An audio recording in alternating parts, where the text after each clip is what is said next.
นี้ก็สมควรแก่เวลานะครูบาอาจารย์ท่านก็เดินทางมาถึงพร้อมแล้วเวลาแห่งการ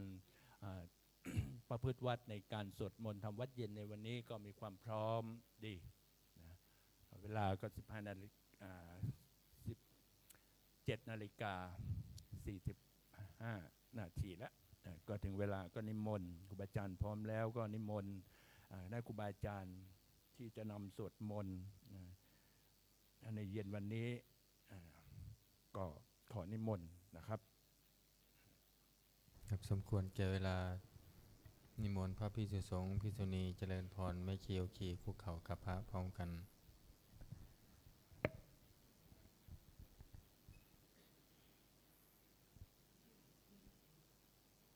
อัญชลีวันทาอภิวาทอัญชลีวันทาอภิวาทอัญชลีวันทาอภิวาทอัญชลีวันทาอัญชลีขอโอกาสขออนุญาตครูบาอาจารย์พระมหาเถระพระเถรานุเถระพระมัชฌิมะพระนวากาในการเป็นต้นเสียงธรรมวัดเย็นในวันนี้เปิดหนังสือสวดมนต์แปลเล่มใหญ่ไปที่หน้า 1โย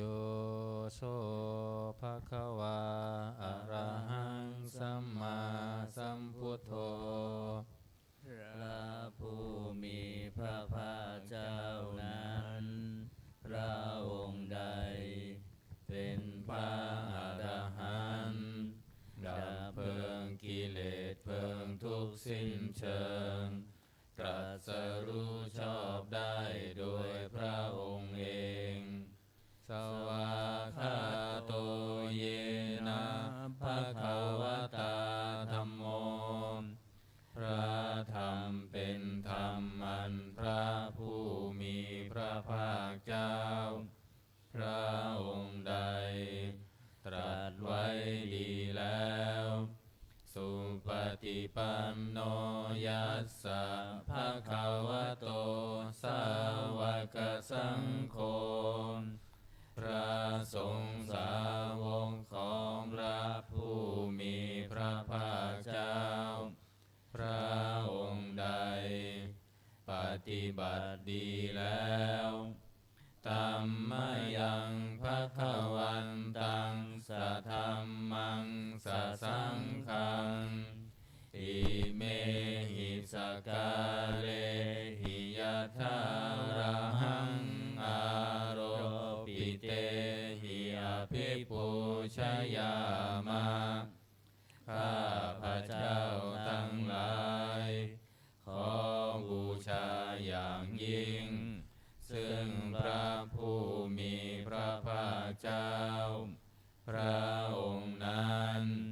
พร้อมทั้งพระธรรมและพระสงฆ์ด้วยเครื่องสักการะทั้งหลายเหล่านี้อันยกขึ้นตามสมควรแล้วสาธุโนพันเตภควาสุจิระปรินิพพุตโตปิข้าแต่พระองค์ผู้เจริญพระผู้มีพระภาคเจ้าแม้ปรินิพพานนานแล้วทรงสร้างคุณอันสำเร็จประโยชน์ไว้แก่ข้าพระเจ้าทั้งหลายปัจฉิมาชนะตานุกรรมปมานัสสาทรงมีพระหฤทัยอนุเคราะห์แก่พวกข้าพระเจ้าอันเป็นชนรุ่นหลังอิเมสกาเลทุกตะปันนาการะภูเตปฏิคันหาตุขอพระผู้มีพระภาคเจ้าจงรับเครื่องสักการะอันเป็นบรรณาการของคนยากทั้งหลายเหล่านี้อัมหากังกีคารตังหิตายะสุขายะเพื่อประโยชน์และความสุขแก่ข้าพระเจ้าทั้งหลา ตลอดกาลและนานเทอญอะระหังสัมมาสัมพุทโธภคะวาพระผู้มีพระภาคเจ้าเป็นพระอรหันต์ดับเพลิงกิเลสเพลิงทุกข์สิ้นเชิงตรัสรู้ชอบได้โดยพระองค์เองพุทธังภวันตังอภิวาเทมิข้าพระเจ้าอภิวาทพระผู้มีพระภาคเจ้าผู้รู้ผู้ตื่นผู้เบิกบานสวากขาโตภควตาธัมโมพระธรรมเป็นธรรมที่พระผู้มีพระภาคเจ้าตรัสไว้ดีแล้วธัมมังนามัสสามิข้าพระเจ้านมัสการพระธรรมสุปฏิปันโนภะคะวะโตสาวกสังโฆพระสงฆ์สาวกของพระผู้มีพระภาคเจ้าปฏิบัติดีแล้วสังฆังนามามิข้าพระเจ้านอบน้อมพระสงฆ์อันตมยังพุทธัสสะภะคะวะโตบุพพาคณามการังกโรมาเสนะโมตัสสะภะคะวะโตขอนอบน้อมแด่พระผู้มีพระภาคเจ้าพระองค์นั้นอะระหะโตซึ่งเป็นผู้ไกลจากกิเลสสัมมาสัมพุทธัสสะตรัสรู้ชอบได้โดยพระองค์เองนะโมตัสสะภะคะวะโตขอนอบน้อมแด่พระผู้มีพระภาคเจ้าพระองค์นั้นอะระหะโตซึ่งเป็นผู้ไกลจากกิเลสสัมมาสัมพุทธัสสะตรัสรู้ชอบได้โดยพระองค์เองนะโมตัสสะภะคะวะโตขอนอบน้อมแด่พระผู้มีพระภาคเจ้าพระองค์นั้นอะระหะโตซึ่งเป็นผู้ไกลจากกิเลสสัมมาสัมพุทธัสสะตรัสรู้ชอบได้โดยพระองค์เองเปิดหนังสือไปที่หน้า19ธรรมวัดเย็น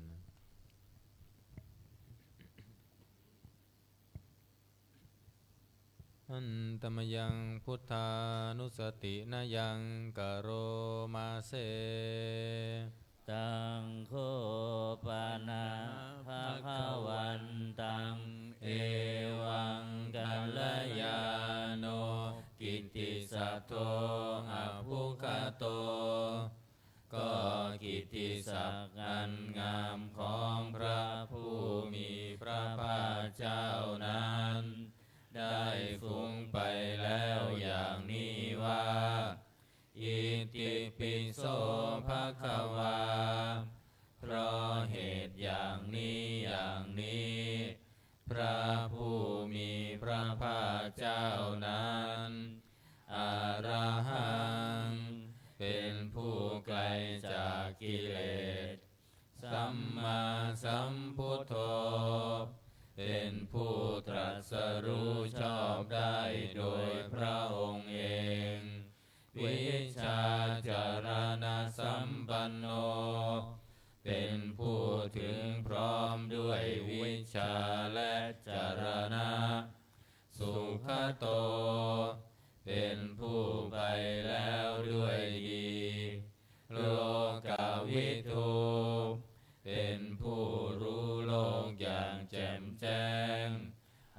นุตตโรปุริสธรรมสารถิเป็นผู้สามารถฝึกบุรุษที่สมควรฝึกได้อย่างไม่มีใครยิ่งกว่าสัทธาเท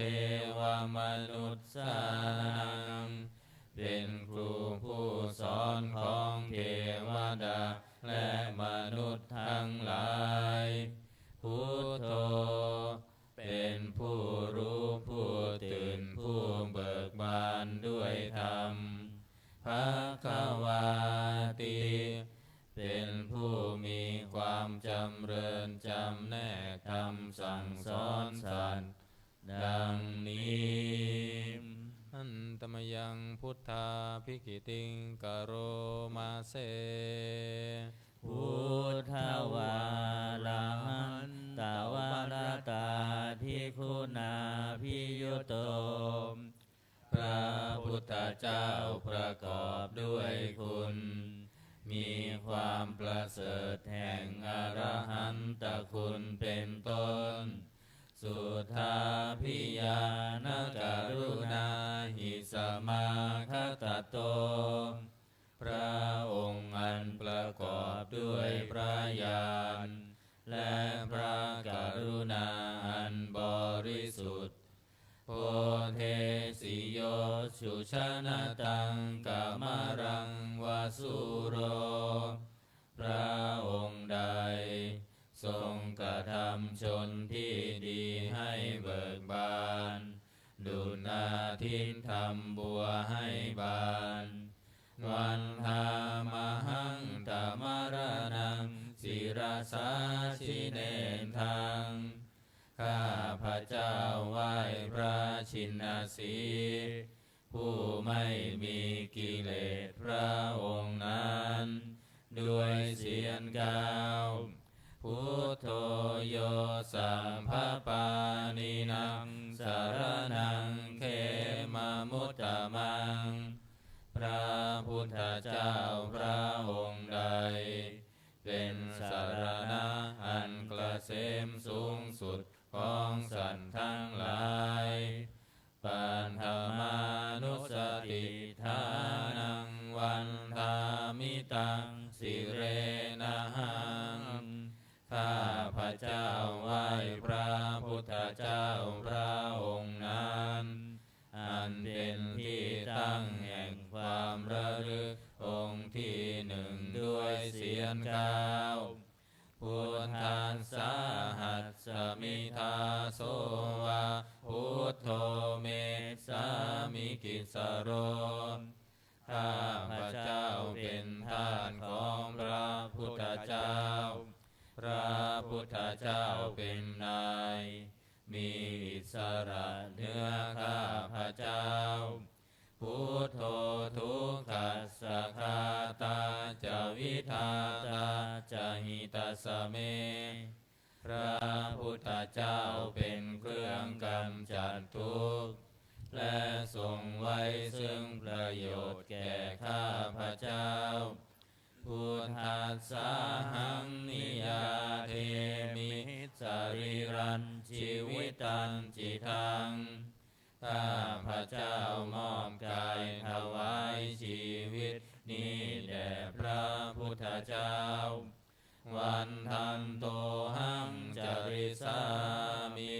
พุทธัสเสวะสุโพธิตังข้าพระเจ้าผู้ไหวอยู่จากประพฤติตาม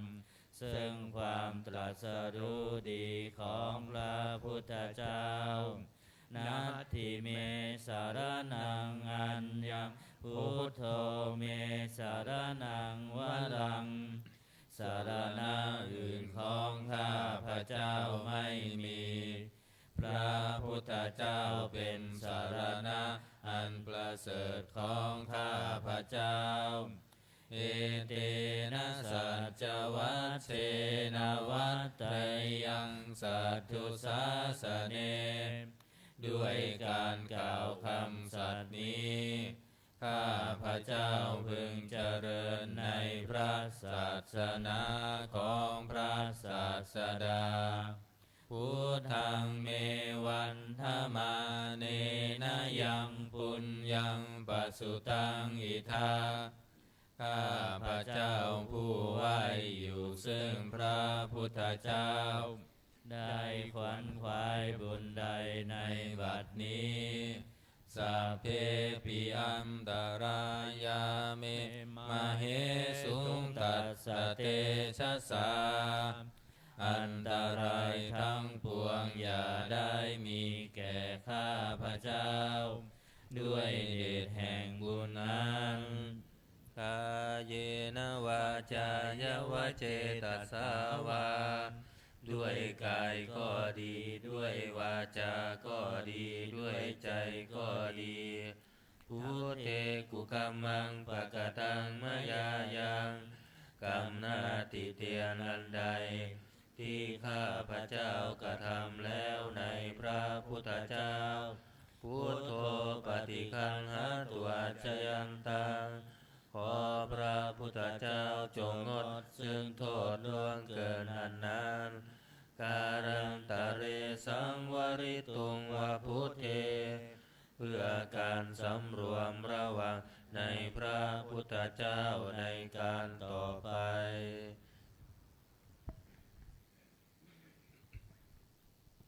หันธรรมยังธรรมานุสตินายังกโรมาเสสวากขาโตภะคะวะตาธัมโมพระธรรมเป็นสิ่งที่พระผู้มีพระภาคเจ้าตรัสไว้ดีแล้วสันทิฏฐิโก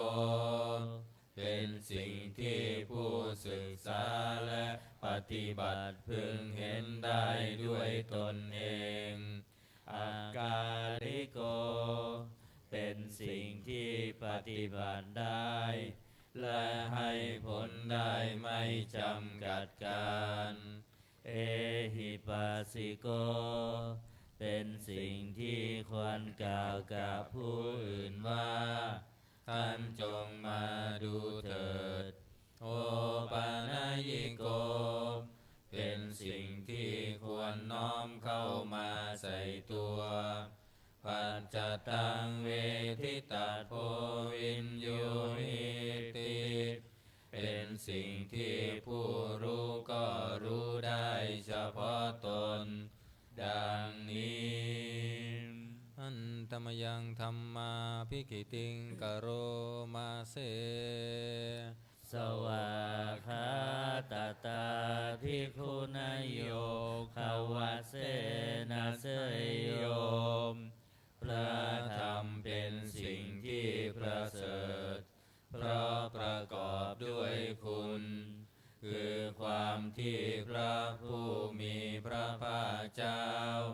ตรัสไว้ดีแล้วเป็นต้นโยมัคคปากัปปริยัติวิโมกขเพโทเป็นธรรมอันจำแนกเป็นมรรคผลปริยัติและนิพพานธัมโมกุโลกัปปัตตนากัทธาริธารี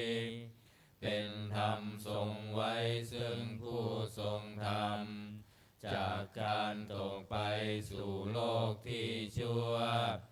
วันธามหังตมหารังวัลธรรมเมตังข้าพระเจ้าไหว้พระธรรมอันประเสริฐนั้นอันเป็นเครื่องขจัดเสียซึ่งความมืดธัมโมโยสัพพปานินังสารนังเขมามุตตมังพระธรรมใด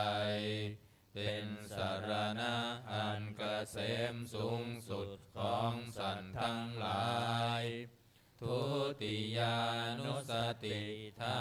นังวันทามิตังสิเรนะหังข้าพระเจ้าไหว้พระธรรมนั้นอันเป็นที่ตั้งแห่งความระลึกองค์ที่สองด้วยเสียงกล่าว ธัมมัสสาหัสสะเมธาโสวะธัมโมเมสามิกิสโรข้าพระเจ้าเป็นทาสของพระธรรมพระธรรมเป็นนายมีอิสระเหนือข้าพระเจ้าธัมโมทุกขัสสะคาตาจะวิทาตาจะหิตัสสะเมพระธรรมเป็นเครื่องกำจัดทุกข์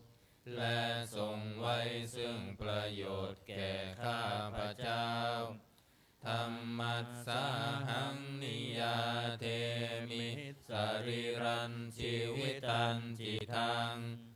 ข้าพระเจ้ามอบกายถวายชีวิตนี้แด่พระธรรมวันทันโตหังจริสามิธัมมัสเสวะสุนธัมมตังข้าพระเจ้าผู้ไหวอยู่จักประพฤติตามซึ่งความเป็นธรรมดีของพระธรรมนาทิเมสารนังอัญญังธัมโมเมสารนังวรังสารณะอื่นของข้าพระเจ้าไม่มีพระธรรมเป็นสารณะอันประเสริฐของข้าพระเจ้าเอเตนะสัจจวัจเจนะวัฏฏัยยังสัทธุสาสเนด้วยการกล่าวคำสัตย์นี้ข้าพระเจ้าพึงเจริญในพระศาสนาของพระศาสดาธัมมังเมวันตมาเนนะยังปุญญังปสุตังอิทาข้าพระเจ้าผู้ไหวอยู่ซึ่งพระธรรมได้ขวนขวายบุญใดในบัดนี้สัมเพปิอันตรายามิมาเหสุงตันสเตชะสามอันตรายทั้งปวงอย่าได้มีแก่ข้าพระเจ้าด้วยเดชแห่งบุญนั้นกายเยนะวาจายวะเจตสาวาด้วยกายก็ดีด้วยวาจาก็ดีด้วยใจก็ดีอุคัมเมกุคัมมังปะกตังมะยายังกรรมหน้าที่เตียนอันใดที่ข้าพระเจ้ากระทำแล้วในพระธรรมธัมโมปฏิคันหตัวจยันตังขอพระธรรมจงงดซึ่งโทษล่วงเกินอันนั้นการันตะเรสังวริตุงวธรรมเมเพื่อการสำรวมระวังในพระธรรมในการต่อไปหันธรรมยังสังขานุสตินายังกโรมาเสสุปฏิปันโนภะคะวะโตสาวกสังโฆทรงสาวกของพระผู้มีพระภาคเจ้าปฏิบัติดีแล้วอุชุปฏิปันโนภะคะวะโตสาวกสังโฆทรงสาวกของพระผู้มีพระภาคเจ้าปฏิบัติตรงแล้วยายะปฏิปันโนภะคะวะโตสาวกสังโฆทรงสาวกของพระผู้มีพระภาคเจ้าปฏิบัติเพื่อรู้ธรรมเป็นเครื่องออกจากทุกข์แล้วสามีจิปฏิปันโนภะคะวะโตสาวกสังโฆทรงสาวกของพระผู้มีพระภาคเจ้าปฏิบัติสมควรแล้วยะทิทางได้แก่บุคคลเหล่านี้คือจัตตาริปุริสายุคานิอัตถปุริสบุคลาค คู่แห่งบุรุษสี่คู่นับเรียงตัวบุรุษได้8บุรุษเอสะภะคะวะโตสาวกสังโฆนั่นแหละสงฆ์สาวกของพระผู้มีพระภาคเจ้าอาหุนายโย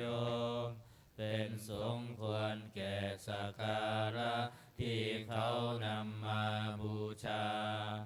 ปาหุนายโยเป็นสมควรแก่สักการะที่เขาจัดไว้ต้อนรับทักขินายโยเป็นผู้ควรรับทักษิณาทานอัญชลีกรณิโยเป็นผู้ที่บุคคลทั่วไปควรทำอัญชลีอนุตตรังปุญญเกตังโลกัสสติเป็นเนื้อนาบุญของโลกไม่มีนาบุญอื่นยิ่งกว่าดังนี้หันตมยังสังฆาภิกิติงกโรมาเสสัทธัมมโชสุปฏิปฏิคุณาภิยุตโตพระสงฆ์ที่เกิดด้วยพระสัทธรรมประกอบด้วยคุณมีความปฏิบัติดีเป็นต้นโยธัมปิโตอริยบุคคลสังฆเสโทเป็นหมู่แห่งพระอริยบุคคลอันประเสริฐ8จำพวกสีราธิธรรมปวาราสยกายจิตโตมีกายและจิตอันอาศัยธรรมมีศีลเป็นต้นอันบวรวันธามหังตมริยานาคนังสุสุทังข้าพระเจ้าไหว้หมู่แห่งพระอริยเจ้าเหล่านั้นอันบริสุทธิ์ด้วยดีสังโฆโยสัมภปานินังสารนังเขมามุตตมังพระสงฆ์หมู่ใดเป็นสารณะอันเกษมสูงสุดของสัตว์ทั้งหลายตติยานุสติทานังวันทามิตังสิเรนะหังข้าพระเจ้าไหว้พระสงฆ์หมู่นั้นอันเป็นที่ตั้งแห่งความระลึกองค์ที่3ด้วยเสียงกล่าวสังฆัสสาหัสสมิทาโสวะสังโฆเมสามิกิสโรข้าพระเจ้าเป็นทาสของพระสงฆ์พระสงฆ์เป็นนายมีอิสระเหนือข้าพระเจ้าสังโฆทุกขัสสะคาตาจาวิทาตาจาอิตัสสะเมพระสงฆ์เป็นเครื่องกำจัดทุกข์และทรงไว้ซึ่งประโยชน์แก่ข้าพระเจ้าสังฆัสสาหังนิยาเทมิสรีรันชีวิตันจิตังข้าพระเจ้ามอบกายถวายชีวิตนี้แด่พระสงฆ์วันทันโตหังจริสามิสังฆัสโสปฏิปันนตังข้าพระเจ้าผู้ไหวอยู่จากประพฤติตามซึ่งความปฏิบัติดีของพระสงฆ์นาติเมสารนังอัญญสังโฆเมสารนังวรังสารนังอื่นของข้าพระเจ้าไม่มีพระสงฆ์เป็นสารณะอันประเสริฐของข้าพระเจ้าเอเตนะสัจวัชเชนะวัตเตยังสัทธุสาสเน ด้วยการกล่าวคำสัตย์นี้ข้าพระเจ้าพึงเจริญในพระศาสนาของพระศาสดาสังฆังเมวันทมาเนนะยังปุญญังปัสสุตังอิทาข้าพระเจ้าผู้ไหวอยู่ซึ่งพระสงฆ์ได้ขวนขวายบุญใดในบัดนี้สัมเพปิอันตรายาเมมาเหสุงตัสสะเทชะสาอันตรายทั้งปวงอย่าได้มีแก่ข้าพระเจ้าด้วยเดชแห่งบุญนั้นกายเยนะวาจายาวเจตสาวาด้วยกายก็ดีด้วยวาจาก็ดีด้วยใจก็ดีสังเคกุกัมมังปะกตังมะยายังกรรมหน้าติเตียนอันใดที่ข้าพระเจ้ากระทำแล้วในพระสงฆ์สังโฆปฏิคันหาตัวชยันตังขอพระสงฆ์จงงดซึ่งโทษล่วงเกินนั้นการันตะเรสังวริตุงวสังเคเพื่อการสำรวมระวังในพระสงฆ์ในการต่อไปหนังสือไปที่หน้า38นะโอวาทปาติโมกข์หน้า38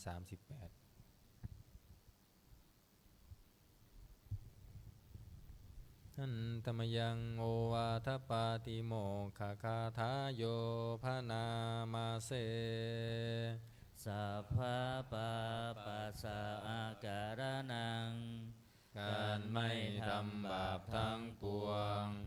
กุศลสุปสัมปทาการทำกุศลให้ถึงพร้อมสัจจิตาปริโยทปนังการชำระจิตของตนให้ขาวรอบเตตังพุทธานาสาสนังทำ3อย่างนี้เป็นคำสั่งสอนของพระพุทธเจ้าทั้งหลายขันติปรมังตโปธิติฆามขันติคือความอดกลั้นเป็นธรรมเครื่องเผากิเลสอย่างยิ่งนิพพานังปรมังวทันติพุทธาผู้รู้ทั้งหลายกล่าวพระนิพพานว่าเป็นธรรมอันยิ่งนาหิปภาชิโตปรูปคาติผู้กำจัดสัตว์อื่นอยู่ไม่ชื่อว่าเป็นบรรพชิตเลยสามโนโหติปรังวิเหทยันโตผู้ทำสัตว์อื่นให้ลำบากอยู่ไม่ชื่อว่าเป็นสมณะเลยอนุปวาโทอนุปคาโตการไม่พูดร้ายการไม่ทำร้ายปาติโมกเขจะสังวโรการสำรวมในปาติโมกข์มัตตัญยุตาจะพัตตัสสมิงความเป็นผู้รู้ประมาณในการบริโภคปันตัญจะสยนาสนังการนอนการนั่งในที่อันสงัดอาทิจิตเตจะอาโยโคความหมั่นประกอบในการทำจิตให้ยิ่งเอตังพุทธานาสาสนังทำ6อย่างนี้เป็นคำสั่งสอนของพระพุทธเจ้าทั้งหลายเปิดมาหน้า27นะ27หันตมยังอติตาปัจเจเวคณาปาทังพนามาเสอาชามยาอัตปัจเจเวคิตวายังจีวรังปริพุตัง จีวรใดอันเรานุ่งห่มแล้ว ไม่ทันพิจารณาในวันนี้ตังยาวะเทวาสิตัสสะปฏิฆาตายะจีวรนั้นเรานุ่งห่มแล้ว เพียงเพื่อบำบัดความหนาวอุณหัสสะปฏิฆาตายะเพื่อบำบัดความร้อนดังสมกัสสวาตาตัปปสิริงสัมปสัมผัสสานังปฏิฆาตายะเพื่อบำบัดสัมผัสนั้นเกิดจากเหลือบยุงลมแดดและสัตว์เลื้อยคลานทั้งหลายยาวะเทวะหิริโกปินะปฏิชาธนาทังและเพียงเพื่อปกปิดอวัยวะอันให้เกิดความละอายอาชมายาอันปัจเจเวคิตวายโยปินทปาโตปริพุโตบิณฑบาตใดอันเราฉันแล้วไม่ทันพิจารณาในวันนี้โสเนวะทวายาบิณฑบาตนั้นเราฉันแล้วไม่ใช่เป็นไปเพื่อความเพลิดเพลินสนุกสนานนามาทายาไม่ใช่เป็นไปเพื่อความเมามันเกิดกำลังพลังทางกายนามันธนายาไม่ใช่เป็นไปเพื่อประดับนาวิภูสนายาไม่ใช่เป็นไปเพื่อตกแต่งยาวะเทวาอิมัสสกายัสสทิติยาแต่ให้เป็นไปเพื่อความตั้งอยู่ได้แห่งกายนี้ยาปนายาเพื่อความเป็นไปได้ของอัตภาพวิดุอัปปจ